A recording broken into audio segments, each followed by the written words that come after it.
டேய் முக்தார், உனக்கு தாண்டா இந்த பதிவு.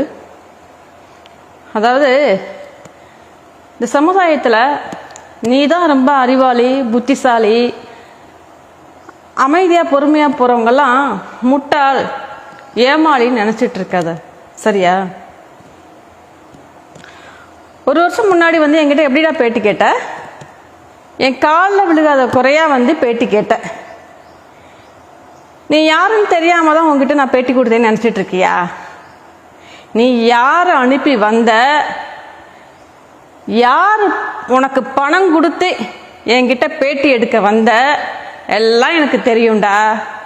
நீ எப்படி பேட்டி எடுப்ப, எப்படி கட் பண்ணி போடுவத, எப்படி அதை எடிட் பண்ணி போடுவ, எல்லாம் தெரியும். தெரியாமலாம் உனக்கு பேட்டி கொடுக்கல. இதை முதல்ல சரியா தெரிஞ்சுக்க. அதாவது முக்தாரா, ஐயோ நான் பேட்டி கொடுக்க மாட்டேன் அப்படின்னு தப்பிச்சு ஓடுறது சாதாரண மனுஷன், தெரிஞ்சுக்க. உன்னைய என் இடத்துக்கு இங்க வர வச்சு, எனக்கு ஈக்குவலா உன்னை உட்கார வச்சு உனக்கு பேட்டி கொடுத்தேன் பத்தியா, அதுதான்டா அந்த சாதாரண மனுஷனுக்கும் இந்த இறை சக்திக்கும் உள்ள வித்தியாசம். அதுதான் சத்தியம், அதுதான் இறை சக்தி, அதுதான் இந்த ஆதிபரா சக்தி, தெரிஞ்சுக்க. அதாவது சத்தியத்தை எல்லாரும் போதிச்சுட்டு போயிடலாம்டா.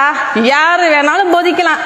உண்மையாயிரு, அன்பாயிரு, பணிஞ்சு நட, ஆணவம் இல்லாம நட அப்படின்னு யாரு வேணா பேசலாம்டா.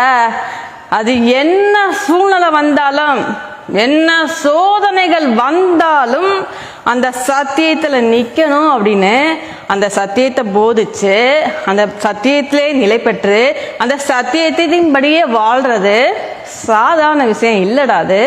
அது சாதாரண மனிதனால அது முடியாதுடா. நீ தான் எவ்வளவோ பண்ணுன, கட் பண்ணி போட்ட, எடிட் பண்ணி போட்ட, மக்கள் மனசுல தவறா கொண்டு போய் சேர்க்கணும்னு முட்டி மோதி போராடி என்னென்னமோ பண்ணி பார்த்த. என்னடா பண்ண முடிஞ்சிச்சு? ஒன்னும் பண்ண முடியல.